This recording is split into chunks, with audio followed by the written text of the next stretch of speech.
Hey, Hilton Clean very Stay. exciting.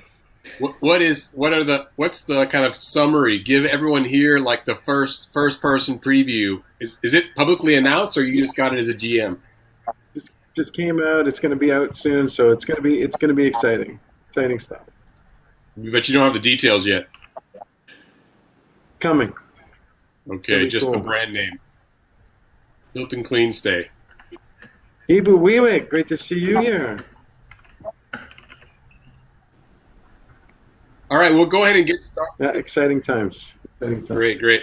We'll go ahead and get started. We're gonna pop over to a slide deck. We'll do a short introduction, and then we'll get into a conversation with Kevin, William, and I, just talking about very practical, low to the ground actions that if you're a GM or hospitality executive, how are you thinking about the crisis and how are you thinking about what to do today, what to do tomorrow, what to do a month from now. So this is very tactical and probably very GM focused. If you don't fit that role, you may enjoy listening to these two smart guys. But no, going into this, this is very tactical discussion around kind of what's happening as it relates to the current crisis situation. Before I get started on today's webinar, a couple of housekeeping things. One is, I want to encourage you to join another webinar this Thursday for more hospitality executives. We're also going to be talking very tactically about, what are they currently doing, and what do they think executives like them should be doing? What have they done wrong, and what have they done that seems to be working fairly well? So I encourage you to join that. Also, from an operational perspective, there's a public chat channel. You can talk with each other there. If you have questions, please add those into the Q&A channel. We will be monitoring the Q&A channel, and we can follow up on your questions later. If someone asks a question you like, you can upvote that question, and we'll make sure that we try to get to the questions that are voted to the top. So please be sure to do that. And so before I get started with the introduction, let me just briefly introduce and then ask each of my guests to introduce themselves. I have with me Kevin and William. Kevin is a GM, a practitioner, a hospitality practitioner here with us today, a GM with Hilton, and William is a leader at MG along with me. Over to each of you for a quick introduction of yourselves. William, go ahead. Yeah, sure. So, William, I've lived in Asia for over 20 years, so very familiar with Southeast Asia in particular.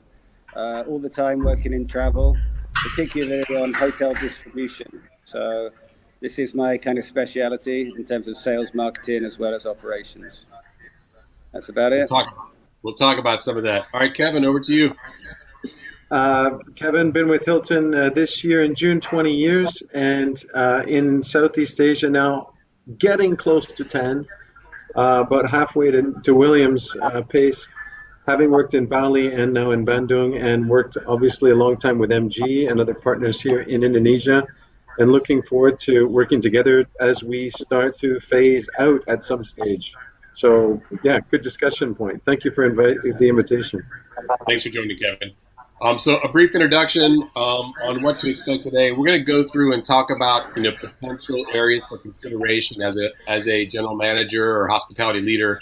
You need to think about your segmentation. Which customers are you going after? You need to think about your operations and how are you going to actually operate in a post-COVID world. You need to focus on your distribution. And then your comp set or competitors, your competitors tomorrow may not be the same that you were focused on previously. So these are some of the areas we're going to try to cover. I promise to make sure we drive through the who, the how of operations, and the how of marketing.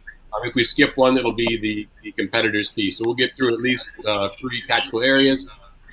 So we've been talking on these calls recently. I got a bit of an echo. I don't know if maybe we should try to mute ourselves if we're not speaking. Are you hearing the echo, Kevin or William?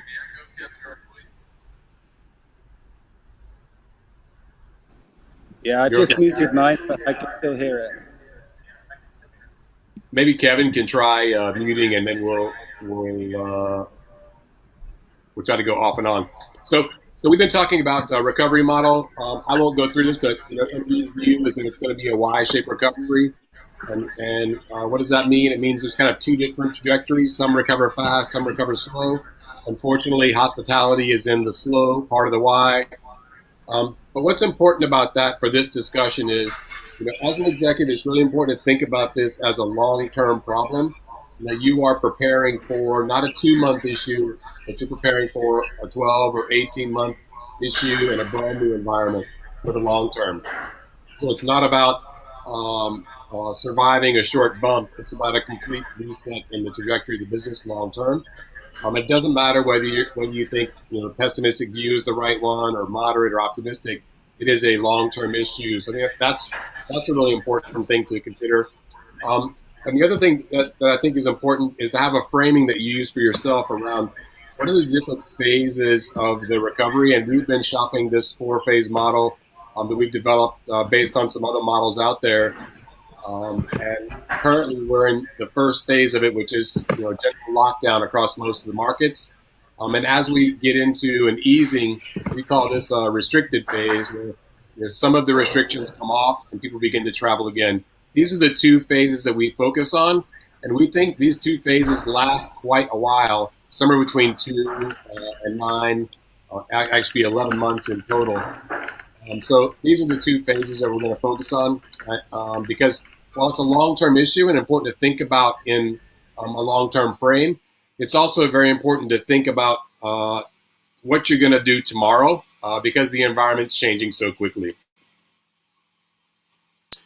So I think the first question to get into kind of diagnosing tactics is to think about the when. When is travel going to come back? So kind of looking at the current state of affairs, over the next 3 months, Vietnam is really the one to watch this month. So Vietnam is beginning to open the market. I think April 23rd or 24th, it became they began to kind of ease some of the restrictions, and domestic flights are beginning. Hotels who had previously either shut down or significantly reduced operations are beginning to try to restart. So Vietnam is really the one to watch, really in the first week of that. So hard to tell much of what's going on, but it is the one to watch closely, and we'll try to keep you updated there. Malaysia is still scheduled to come out of lockdown on May 12th. So if you're in Malaysia, you can be optimistic. Maybe there's some opportunity there. Singapore, Indonesia, and Thailand have already committed to June 1st dates at the minimum. And Philippines, really hard to guess. For all the markets that are not open yet, who knows? They could be extended restrictions. So this is kind of the best case that you could expect on when it might begin to happen.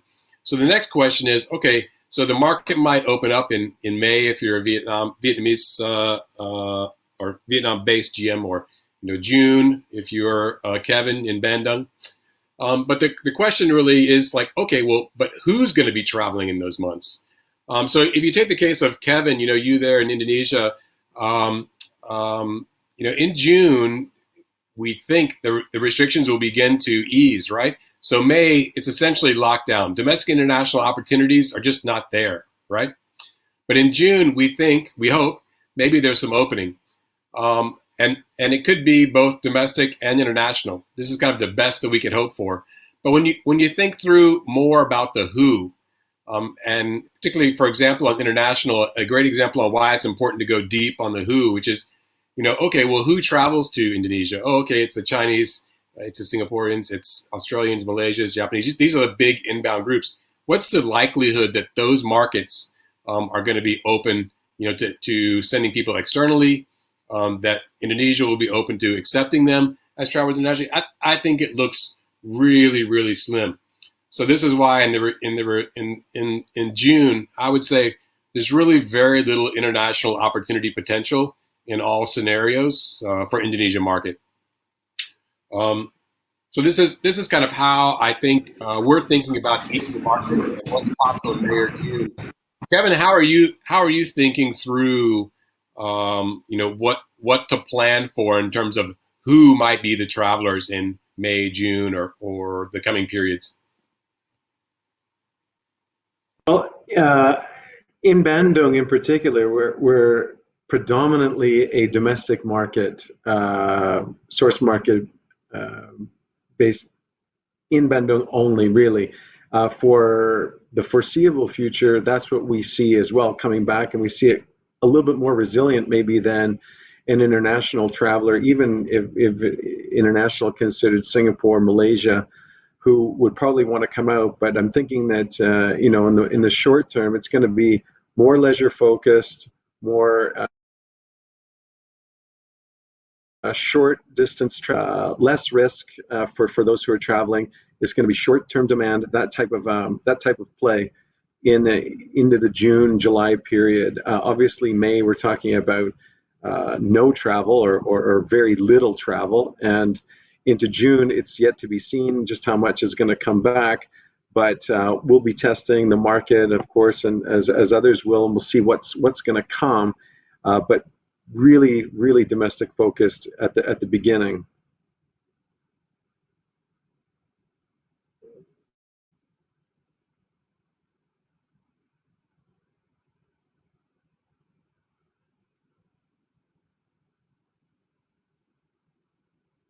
I think you might still be on mute, Brent.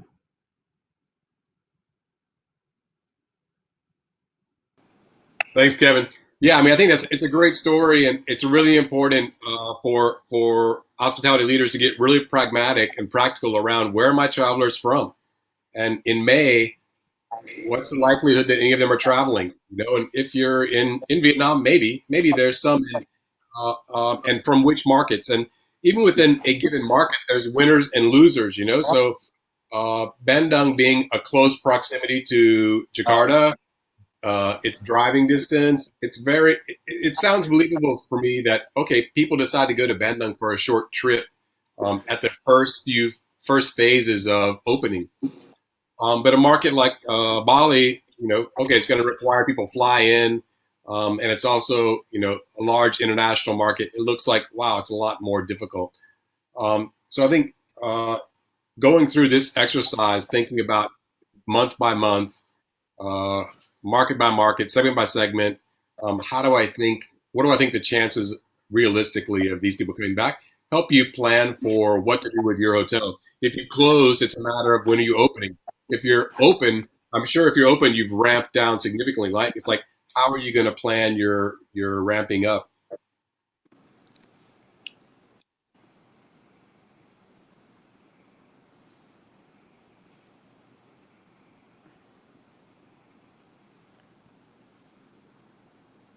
I can't hear Kevin. Yeah, me too.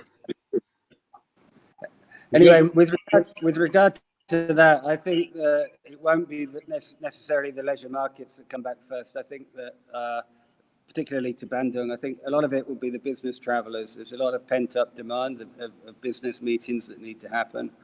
The distributors need to get out into their markets. So I think the kickoff will really come from the corporate companies.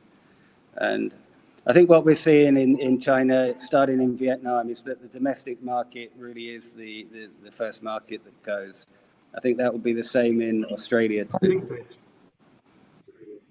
Yeah, it's gonna kind of start slow and then build, and then as people are posting and sharing about their experiences, consumer confidence will return or not based on what people are saying, what people are talking about.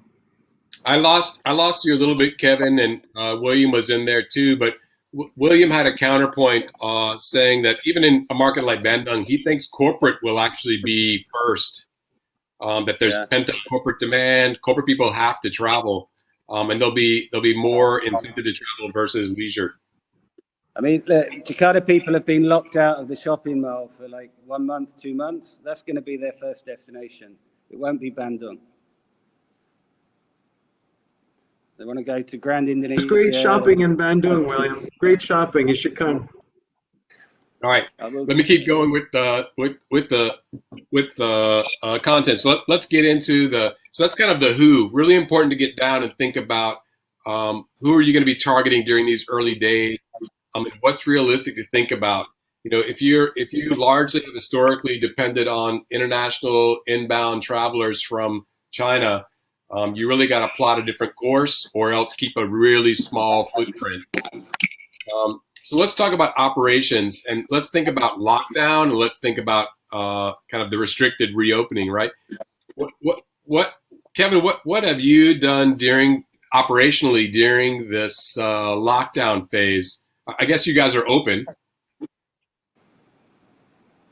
We're open. You can hear me, right? Just checking. Yeah, we are open. We're running obviously a restricted operation at this stage because team member and guest health and safety is the first and foremost priority, and to make sure that we are running a clean operation.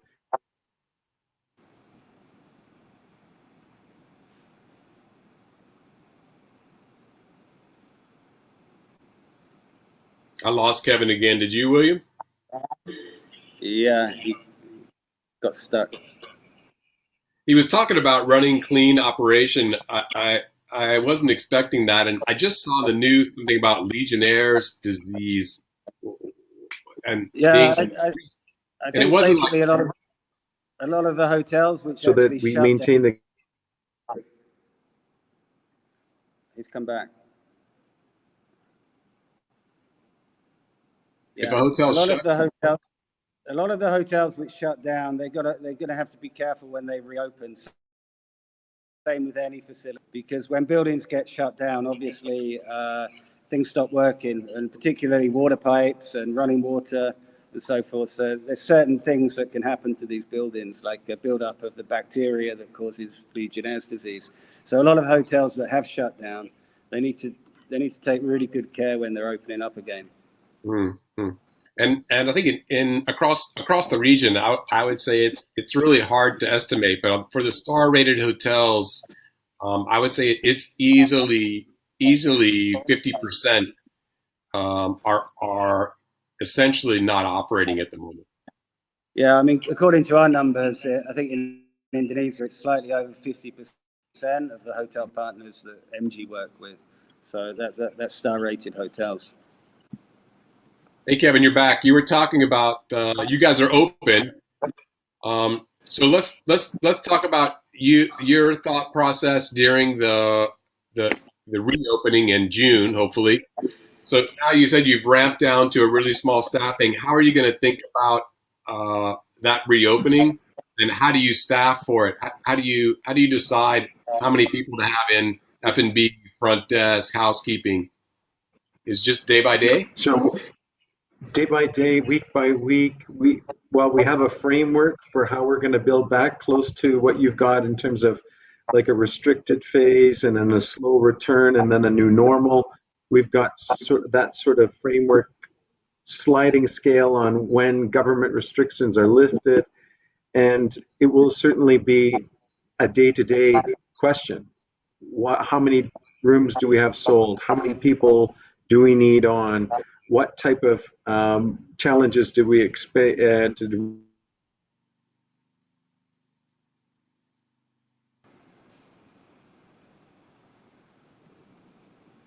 So I lost Kevin again, but it sounds like We experienced yesterday. We're doing the right thing and day to so day. let's talk. So that's kind of you wait and see what bookings show up and decide then. So let's talk about the actual experience. You have to be doing some planning now for okay, the market opens in June. The people decided your shopping tip on Bandung is right on, and they're headed out for the weekend. What is the experience when they arrive at the hotel? What are you implementing? What's it going to look like? Are you putting tape on the floor of your 5-star lobby, or Whether it's tape or something similar or some kind of indication as to how to stay socially distanced, how we're doing our best to, I guess at this stage, buzzwords like touchless or digital experience are going to be more and more. How can we maintain the level of experience that guests are looking for from us, while at the same time making sure that we're doing the best in terms of sanitation. So those are all from the time that you arrive at the door, get yourself to the desk, and then up to the room. All of those key touch points are being looked at right now. How we're going to do housekeeping, how we're going to do F&B service. All of these elements are being broken down into their key components, and every single touch point is being looked at to say, how can we do that? Or how can we do it differently? Or how can we do it better? That's all being worked on as we speak. And you must have some sense for how you're framing it. It's like, can I check in without touching anything? Is that the goal? Or it's just, how are you framing it for the team to think about, whether it be housekeeping or the check-in process? How we can take technology to our advantage, how we can use digital communications more effectively in order to have less communication by touching, and how to make whether it's check-in, whether it's payment, whether it's any kind of exchange of items, a no longer needed type of activity. So this is a challenge for us operationally, in terms of, do we need to make an investment? Do we not? How can we do it in the sort of the short term? Because anticipating what's going to happen longer term is a huge question mark. So we don't need to be spending huge amounts of capital in terms of to fix something short term, if we can do something maybe operationally for the time being, before those norms start to work themselves out. And I keep thinking of things like after September 11th, the sort of thing that's lasted on, amongst other things, are things like you can't take nail clippers on an airplane, right? Those types of things lasted on. And while that's a small anecdote, some things like that will last on after this and into our new normal. But exactly what those are, it's really hard to predict. So we'll have to bump and grind as we go along with that.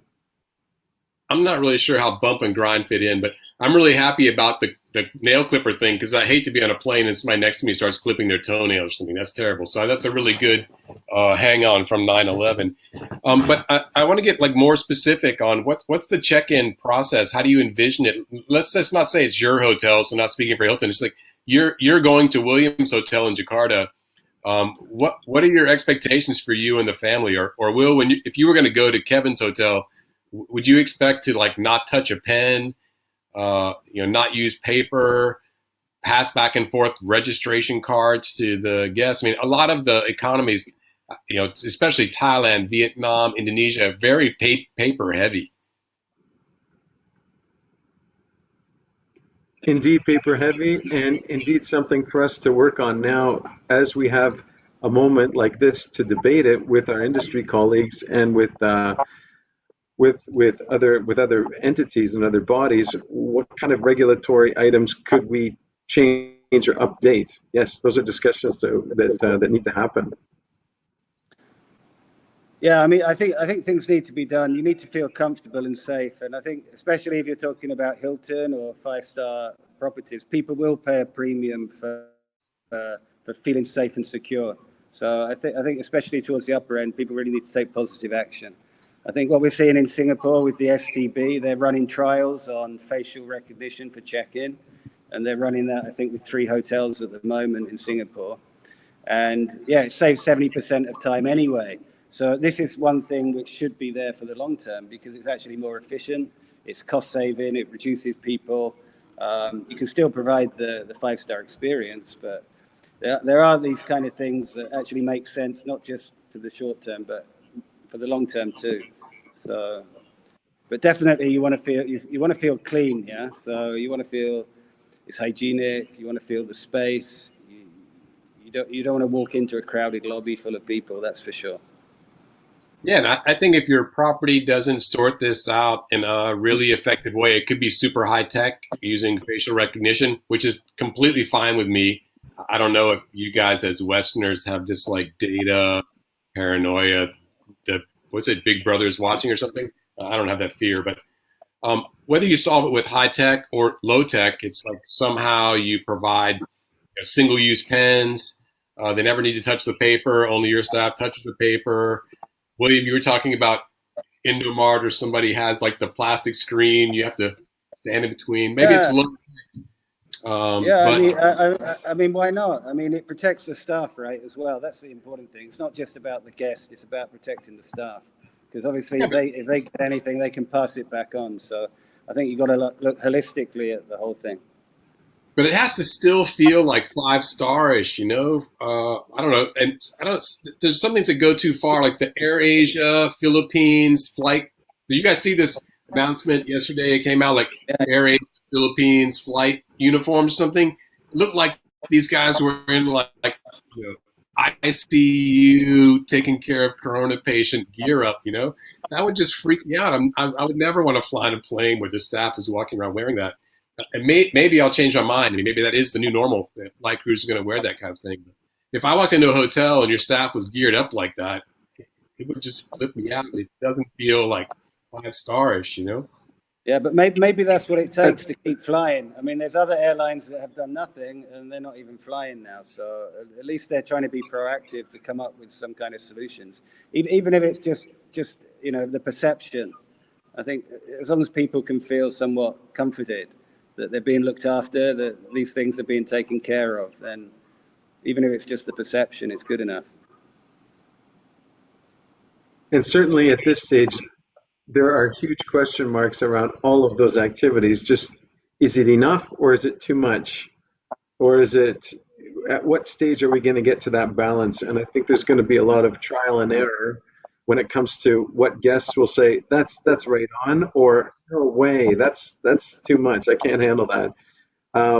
And even within guests, there will be a huge range of what their expectations are, and that's going to be a moment of adaptation. So I think, it's like when you're dressing for an event. If you go in with a tie, but no one's wearing a tie, it's easier to take it off. But if you don't go with a tie and everyone's got a tie, you got a problem, right? Yeah. So it's easier to maybe get it up and then scale it back a little bit than going in too low. It might be too difficult, but exactly where that balance is going to be, that'll be tough. And I think that as markets open around the world, we'll start to see sort of what some of those practices are that are working, and other practices that are sort of, that was a little bit too far. And then other, there's so much data out there on what's working, what's not working, that I think that will come very, very quickly to what is accepted and what's not across the Yeah. industry. I think for that we've got to look towards the big brands like the Marriotts, the Hiltons, and so forth, to see what processes they're putting in place. I mean, they're developing these councils and teams, together with medical people, medical experts, and a whole broad range of experts to understand and find out what the best way forward is. So I think we've got to look towards those strong chains. But I mean, I'd like to point out that it's not going to be the same. Even once we find out what works, some hotels won't be able to do it. In the budget categories or resort hotels, there's so many different types of accommodation out there, and one rule will not work for everybody. Yeah, for sure, this becomes a new competitive battleground, right? Even if we get some standards established, it'll be the minimum, right? I mean, okay, every hotel in Thailand needs to meet these standards in order to be a hotel and operating. And then every bit you do above that, right, is just you pushing yourself out as being better and different than competitors. So I think this will definitely become one of the key attributes that brands will work to differentiate on, right? They won't want to meet the minimum standard. They're going to want to be, far exceeding in how they do that. And I love the point around cost. This is a good transition into rooms. So that there's two parts of rooms I want to talk about in terms of the operating model. One is I hear a lot of people talk about, yeah, we're going to actually keep our rooms empty for at least 72 hours between guests. Or I heard one property talk about we're going to keep our rooms empty at least 1 week between guests. This just doesn't seem practical. It's like the airline version of no middle seating, right? And I know maybe this is practical in the first few weeks of recovery because anyway, but long term, it just doesn't seem like it's a practical use of the asset. What are your views on this idea of kind of reducing your 100 room hotel to 33 rooms, best case, if you're carefully managing that turnover? I think that it's something that will happen naturally as you come back, because it might not just be 100% straight away. And sort of gauging what direction does come from, the WHO, for example, as to how long you need to keep a room vacant, maybe. And I'm not saying that we're waiting for that, but if it does come, or if there are other organizations that then issue regulations on that, then of course you have to follow. And then maybe above and beyond is based on your own business model. Being part of Hilton, for example, we will follow what comes from Hilton, and in line with what the government regulation is here or what other directives come. Um, I don't think that it's going to be an easy solution, and I think again it is going to be something over time. But I think at some stage, guests will be wanting to know how long apart people have been in the rooms or what we're doing, and as long as we can articulate that in a pragmatic fashion that is easy to digest and easily understood, then guests, I think, will build back their confidence. But today, we don't necessarily have that complete recipe. And Yeah. that's what we're working on now, I and mean, what for would me, work, what wouldn't work. So that's the stuff that's got to come. for me, I think you have to look towards the hospitals. I mean, nobody's gonna complain if you go into somebody's a bed where somebody was in there the day before. Why? Because they have really, really high cleaning standards. So I think that's where hotels have to look towards, is the kind of standards that are implemented in hospitals in terms of the cleaning, in terms of the chemicals that they're using to treat the rooms, to clean the rooms. They've got to probably use higher grade, higher quality cleaning materials. So I think if we have that kind of thought in our head, then for sure, nobody's going to say, "Oh, I'm not going to sleep in this bed in the hospital. Somebody was there yesterday." So I think that's a good position to aim for. Why do people feel comfortable in the hospital? I mean, as the government comes out with these regulations and as brands come out with the regulations, these definitely are going to add on costs, right? So I just wonder, who decides. I mean, I guess at the brand level, the brand just decides, and you must follow. But who absorbs those additional expenses? Is it the brand? Is it the local owner? I mean, even something as simple as hey, in my amenity kit in my room, I get shampoo, a toothbrush, and a face mask. And if I ran out of face masks, I call downstairs and somebody brings me a new one. It just becomes like the new standard, right? You couldn't not give somebody a face mask. It just seems like there's so much cost lying around everywhere in these new hygiene standards.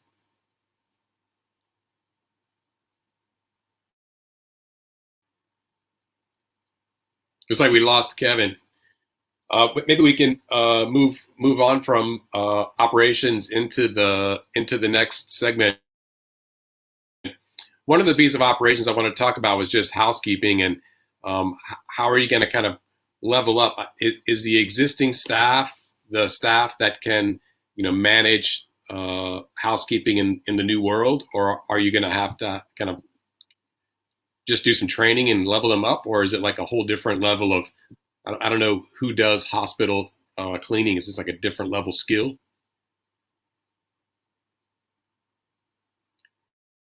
You're still on mute, William.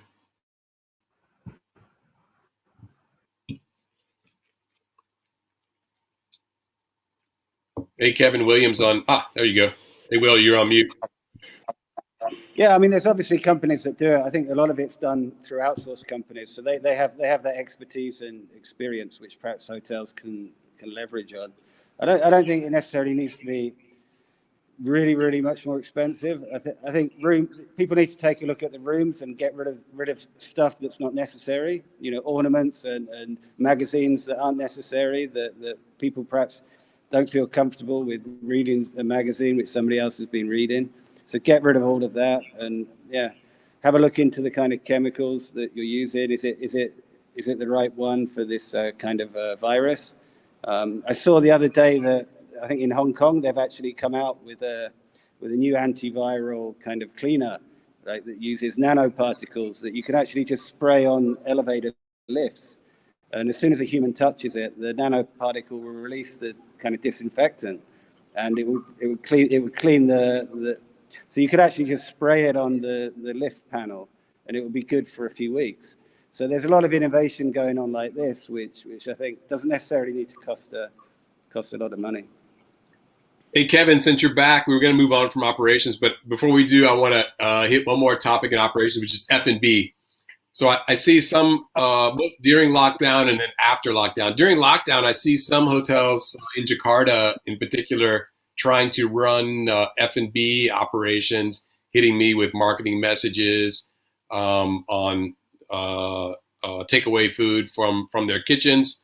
I mean, I know this is just trying to keep some volume through there, or hitting me with half-off offers for future purchases from their outlets. What's your view on kind of the current F&B environment? Are you guys doing anything? And what's your view on the future? Is breakfast buffet still an option for me when I come to Bandung for shopping in June? Well, I would hope so, but I can't speculate right now if the takeaway is here to stay, or if the buffet has gone away forever. A lot of these are speculative today as to what's going to be the long term. But what I could say is that as we go through this period, we're adapting day by day, week by week, as to what is happening. And if the trend picks up to be more food delivery from hotels, that could work. I don't see it lasting really long, in my own opinion, because it's not really our game to do that kind of service. But it might be to live through the short term. What will probably tend to happen is adapting our service standards, whether it be for breakfast buffets, dinner buffets, or mainly for events, as to how we can assure a level of safety and sanitation when it comes to serving utensils, these types of things. And all of these types of details, like the check-in experience, about it being friendly, these types of things are where our eyes and our minds are right now as you sort of move through the operation. I think this is especially important, like for a property like yours that has a lot of conferences, a lot of events going on. I mean, this is where you get big numbers of people coming together, sharing drinks, sharing food, etc. So I think really need to look at a new angle on this about, how do you serve the food? Is it a buffet, or is somebody from the hotel actually serving it to people? I know that sit-down dinners it's not always possible, but maybe somebody from the hotel staff to actually serve out the food rather than people digging their hands into it. Definitely something that we were considering. Just at what stage is our staff or our team involved with the service, and up to what point, and in order to gather the confidence of our guests back, is what level of expectation do they have, and how many people are gathering at once, and how far apart from each other, and how do they engage with each other when they're in that space, and so on. These are all very good questions. I don't think this is a short term. I think this is going to be in people's minds for many months and possibly years to come. I think there's kind of a shift. Absolutely. People are going to be a bit more aware of themselves and other people. Yeah. So let me just summarize.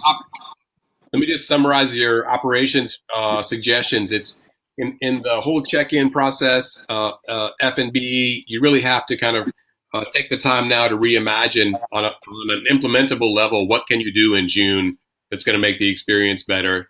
And then also think kind of longer term, to your point, William, on how are you going to kind of rearrange the experience long term. But it's really about spending the time right now to reimagine what can I do and what's possible to make it better in the near term. If you're part of a big brand, it's great, and you have the luxury of getting probably some guidance. If you're an independent hotelier, you just got to be creative, talk to as many of your peers as you can to try to go and design an implementable process for June, right? And in the sanitation and housekeeping area, the advice was just wait for guidance from your brand or governments, right? this to me, I mean, I hear you guys, but it seems like if I'm waiting for the government for guidance, I don't think I'm going to be opening in June, man. I mean, I don't. Maybe I should have more confidence in the governments around the region. You know, I could probably do some sliding scale that would recognize some governments that I think probably will be super clear and shame others who won't be. But I don't want to do that. But I'm just not sure that's practical and implementable. I think you're fortunate if you're with Hilton and Hilton's putting out a clean room. You said what's it called? The clean Hilton Clean. Clean stay.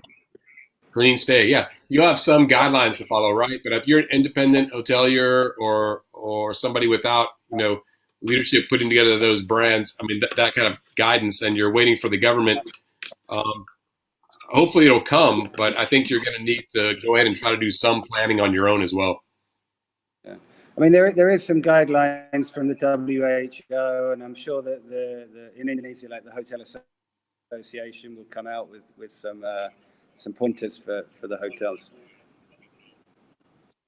All right, so let's move on to distribution strategy. So, as you think about the reopening, what's going to be appropriate for distribution?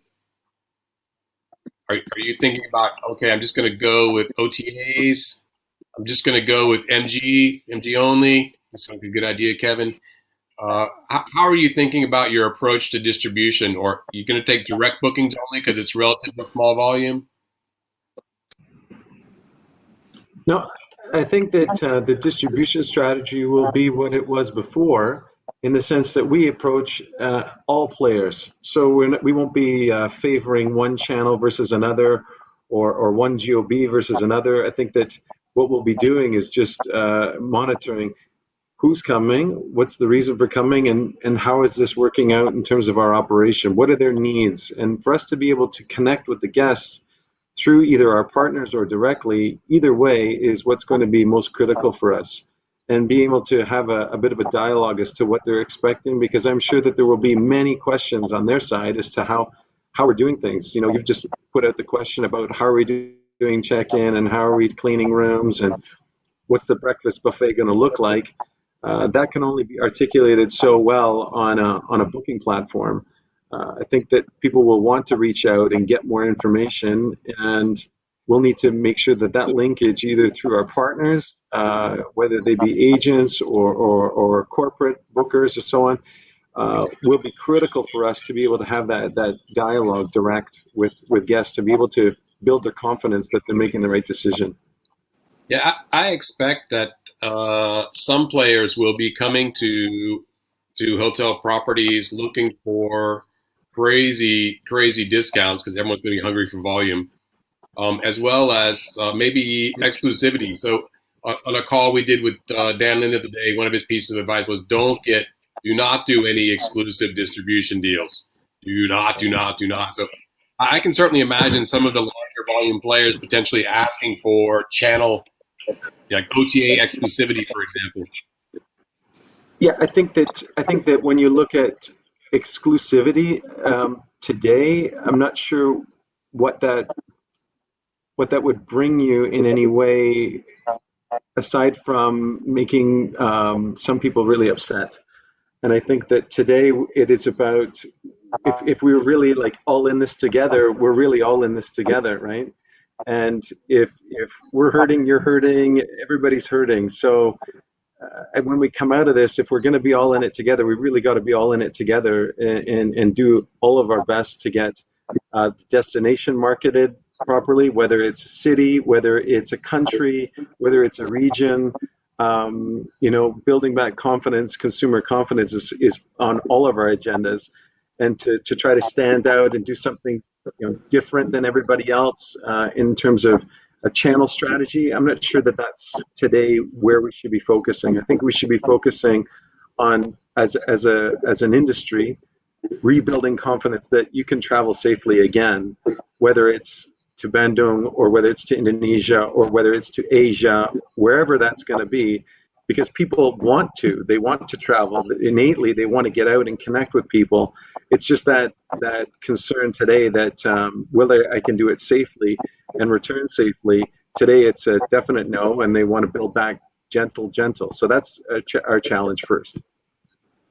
Okay, so distribution strategies, you're going to have the same strategy you had before the crisis, all channels, see what works. The channels that work, of course, you'll focus more on, but you're going to keep the same distribution strategy. Let's get to pricing then. So part of distribution, you got to set your price. You just said, all these great let's work together words, but it's also in a time of crisis, you're going to have, everybody, a lot of people fishing from a very small pond, right? And so there's going to be this high tendency to work rate other than just working goodwill and we're in it together. Um, what do you think is going to happen rate-wise as we come out of this? And I think you're going to see a mixed bag. I think you're going to see a mixed bag of rates. What are people trying to do to get people started again? There will probably be something along the lines of incentives to get people going and getting out again, to rebuild some confidence. But we have people that are obviously like everybody else on low budgets right now. We need to get some of that back again. I don't think that there's any one solution for a rate strategy. Just like there is at any time, it's dynamic. Prices are depending on demand, and as we see business coming back, we're going to price accordingly. And I think that whether that's a collective in terms of a destination or again a city or a country, I think that the most important is that we focus on the messaging of traveling safe first before we talk about price. That's a secondary discussion at this stage. I think everybody's going to be on price. I hope it's a discussion of safety. William, what are you thinking in the B2B space? What are you expecting in terms of hotel pricing strategies? Yeah, I mean, obviously the rates have to be attractive. It's the same with the airlines. They have to give good airfares. If they're expensive, if they're viewed as expensive, like pre-COVID or above pre-COVID prices, then people aren't going to travel. They need to be competitive. But I think ultimately you need flexibility. I think that's the key word, is the flexibility in terms of the booking. You don't want to have potential of penalties. So if you're flying into Bali in a week's time, you want a fully flexible hotel rate. You don't want to have a lockdown rate. A lot of hotels historically, and with wholesalers in particular, we've used static rates. I know that we're using a mix of dynamic and static now. What do you think in terms of the landscape of static versus dynamic during the early phases of recovery? Well, I think static and dynamic, at the end of the day, it's just a rate. It's kind of like a misnomer whether static and dynamic is different. Actually, it is a rate at the end of the day, and it just depends how long it's valid for. Dynamic rates could be valid for a week or 2 weeks. In that case, why is that not considered static? So I think the difference between dynamic and static is doesn't really exist. But yeah, I mean, hotels can offer promos based on the static rate or on the bar. It's both are good opportunities to create the demand. But I would say just don't drop the price too low, because it's always going to be really, really hard to bring it back up. If the demand isn't there, then there's no point to try and artificially create that, because at the end of the day, when you try and put your price back to the normal rates, then the business is just going to go away. So I think basically kind of maintain a steady approach and gradually try and build your occupancy over a period of months. It's not going to jump right up within 1 month or 2 months. So it will take time to build that occupancy, regardless of what rates are being charged. Hey, it's a good point. I hear lots of people tell me, especially perhaps some people that aren't as less sophisticated revenue managers, brag about their dynamic rates, but if they never update the dynamic base rate, then I don't know if it's dynamic anymore. I guess it is, because they adjust it by channel at different percentages, but you have to be flexing that base rate, rack rate as well across days of the week and different terms. So it sounds like no real change pre or post. You'll still be leveraging a mix, and it ultimately gets down to rates. Yeah, let's I mean, the static rate can still bring in some base occupancy. So obviously through the channels where the static rates are going into the travel agencies, this is not going to affect your bar or positioning in terms of your brand.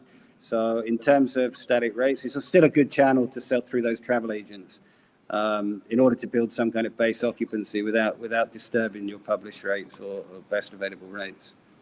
Yeah, and static rates now available to be pushed through a lot of the channel managers. Not all channel managers, but I know we're accepting static rates through channel managers like Rate Gain, Sideminder, Yeah, it's Stock. more on the availability. So the static rate is mapped up to the dynamic channel manager availability, which takes away a lot of the manual work, both on the hotel side and on the either the OTA or the bed bank side. So it's a pretty good route forward. Yeah. All right, let's shift into in the last few minutes into marketing. After the call with Dan end of the day, one of the GMs messaged me. Oh, I'm sorry we lost Kevin. One of the GMs messaged me directly and was asking, what can he be doing now? He's an independent hotelier without a big budget around marketing. You know, should he be doing trying to do content marketing in China? He targets his Bali hotelier targeting Chinese inbound. It's like that sounds hard and expensive. You know, should I set up a WeChat account? Should I do local marketing since local market's coming back in Jakarta? And my suggestion for him was a lot more practical, which was I would go through your loyalty program and if you didn't already, pick out your top X number. You know, maybe it's your top 25. Maybe it's your top 100. Maybe it's your top 200 if you're ambitious. Hey, Kevin, we were talking about what do you do as a GM during this lockdown period, marketing wise, that you can do yourself. And my suggestion for a GM that was asking me was I would go through your loyalty program data and see who are my hotel. I'm Hilton Bandung. Who are my 50 most profitable guests, the ones that stay here the most? Um, and I would write them all a letter. Just talk about, hey, what's up? It's Brett. Here's what's going on. Hope you're doing good during COVID. I mean, really personal. Not one letter I send to all 50 of them. I would actually write, you know, each of them. And if you don't want to do 50, do 10. But find your top X, 25, 50, or 100. And during this 1 month lockdown, call them, connect with them on LinkedIn or something. Somehow further the relationship with those like 100 people. And if you touch them once, try to touch them 2 or 3 times during this period. Like, hey, you know, what's going on with you? When are you traveling again? Here's what's going with us. You know, you're my most loyal customer. But I think this is a really great chance for GMs to establish really close relationship with those top X number of customers, and also begin learning from them. What do they want in this post-COVID experience? What are they expecting in the post-COVID experience? So I think that's a great opportunities for GMs. It's easily executable now. 100%. And just to be in line with what you're talking about, regular communication point is critical.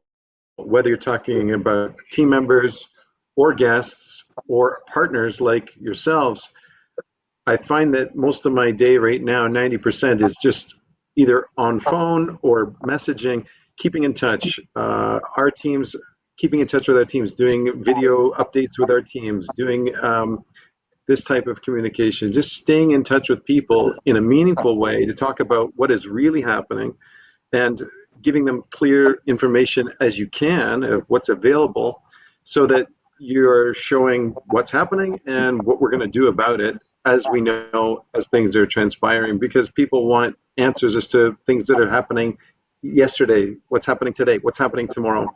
And sort of, 2 months off is like about 10 years off right now. So what can we do now for this period? Guests 100% need to be in touch with them. Contacts at corporate accounts, contacts at key wedding or event organizers. All of those are critical. You need to keep in touch with each one of them to see how it's developing so that your global picture is clear as to what expectations are looking like going forward in the next sort of 2 weeks, 5 weeks, 8 weeks, 10 weeks, and what if the actions you're taking right now are in line with that?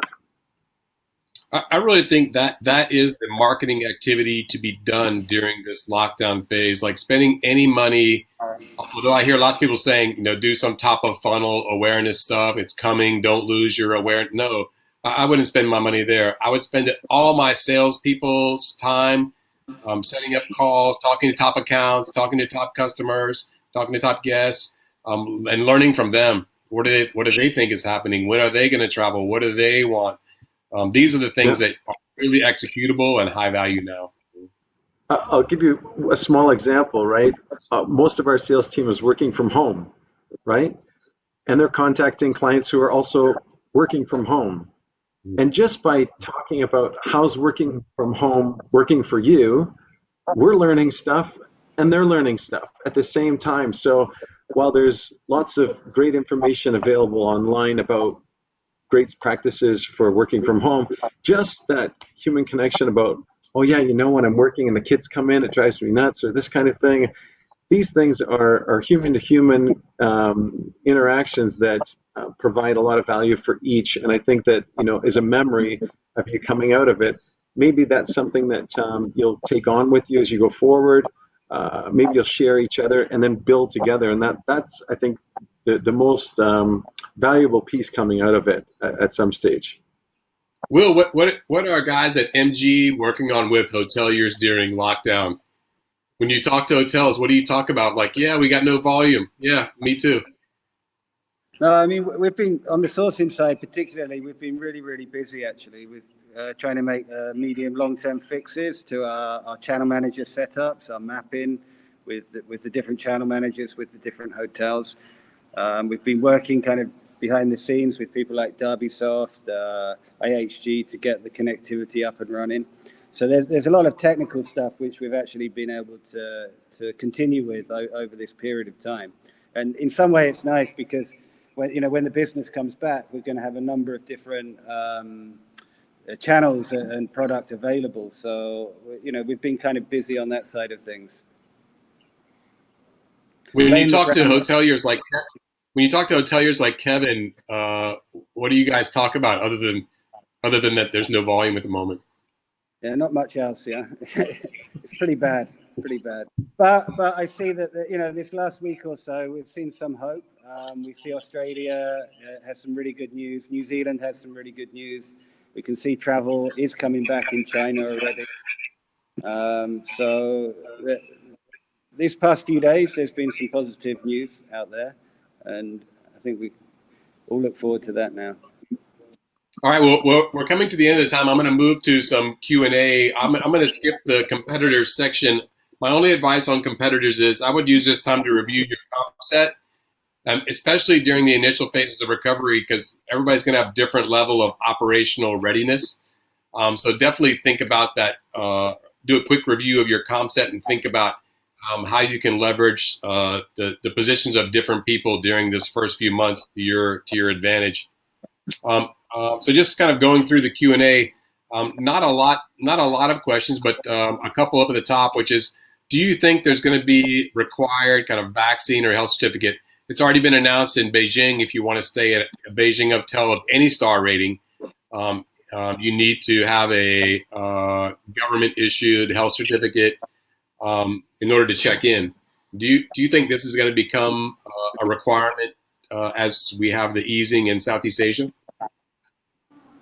I think it's kind of anti-travel. I think it's going to be very difficult to implement globally.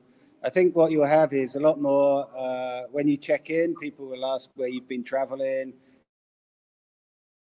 what's your travel pattern, where have you been to, so they can build up that kind of information when you do check into a hotel. I think that kind of thing is quite acceptable for them to ask. But in terms of actually having a kind of certificate, I think it's really hard to implement. And of course, did you see? I think it's Chile. Did you see? I think it's Chile who announced something like, I don't know, a COVID passport, COVID-free passport, something like this, and then the WHO and everybody threw a fit. now they're announcing something different name but same idea. Is this kind of some future thing that everyone just carries around passport plus your COVID ID? Yeah, I think it's hard, because I think what we're seeing is even if you've had this, there's a chance that you can get it again, depending on how serious the first infection was. So I don't think that this is 100%, and I don't think it's gonna work. Great. I'll go to the next question since Kevin's not back. It's from Vlad. He's asking about what's the future of distribution, retail versus OTA? Who's going to dominate in the near future? Well, I think what we've seen is really interesting, not just in Indonesia, but in other markets, is how OTAs actually handle all the cancellations versus traditional travel agents. And you actually see in America, particularly, that there's a lot of positive feedback that for the passengers that made their travel arrangements through travel management companies, because the whole process of handling the changes or amendments or cancellations was much smoother versus through an OTA where there's very little customer service. So I think that's one point up for the traditional travel agency. I think the sectors that they take care of, such as the corporate or business travel, will still remain very strong. I think businesses generally will take much better care of their employees when they do travel. After this, I think that's one thing that is going to change. I think in terms of the care over their employees and do they know that they're going to the good hotel, the right hotel? Are they safe? I think that these kind of changes will happen. I'm still waiting on an OTA refund from, I don't know, very beginning of this. And if I call the airline, they blame the agency. If I call the agency, they blame the airline. So yeah, I definitely got the OTA nightmare experience, and they lost this particular OTA for sure. I don't know if all OTAs lost my trust. So, and I Yeah, don't I mean, understand. I don't understand the story about how these hugely capitalized OTAs cannot somehow work through the refund process, but my small local traditional travel agency that's not capitalized as a family somehow processes all the refunds. Right? It just feels wrong. maybe sheer volume. Yeah, the sheer volume. But also, Yeah, it depends or ultimately on business. the airline. If the airline is given a credit versus a direct refund, and the process that takes. Well, credit Kevin to hotels. Hotels have been very very good about taking care of customers in the situation, while airlines have not. Hey Kevin, we lost you for a second. Just as we wrap up, maybe last question is just around your outlook. What are you thinking about for the future? Ambar asked a question around, hey, what's going to change, and are people really going to travel because there's all this economic struggle as well? Not only COVID needs to resolve, but you have the kind of economic problems that are coming on the back side of that. So maybe we can just close with from you and William, just kind of your thoughts for the future. What are you most excited about coming into May and June, rather than us debate how terrible it is we don't have volume today? What are you most excited about coming into the back half of the year? Certainly, what is happening in the markets that are seeing a return to a new normal. What are some of those tendencies, and what are some of the learnings from their experiences as they start to return to a new normal, and what those stages are looking like, and what we can learn from that. That's probably what I'm looking for the most, as well as continuing every day to look after our team and make sure that our team is safe, their families are safe, that we're continually in touch with our guests and our key partners, so that we are in touch with what's happening in the market and how we are going to navigate the day to day in order to get the longer game back on track. Great, thanks, Will. Yeah, just getting back to work and getting the sales going. I think that's number one for me. I'm with both of you. I'm excited to get travel moving again. I'm also super excited to watch these markets that are opening. Vietnam, in particular, Thailand is going to have some kind of regional. Right now, you can travel, but only within your own province in Thailand. They're going to open up domestic, I think, relatively soon into this month. So I'm really excited to watch and speak to GMs from those markets over the next few weeks to see how is it working out. I think it's really interesting to watch China. I think China's a bit up and down, really hard to read much in the first few weeks, but continue to watch how travel is coming back there. I'm super bullish on a large number of Chinese still super excited to travel internationally. I think these Gen Z, millennial, young Chinese who are not impacted, as soon as the government lifts restrictions, I think they are fearless, man. They're gonna race and go. So you won't see the same volumes we had before, but I think you will see immediate volume coming out of the market, just at a much lower level. So that's what I'm excited about. All right, thank you guys. It's been a great session. Stay in touch. Yeah, take care. Thanks for your partnership, guys. Thanks, everyone. Thanks, Be everyone. safe.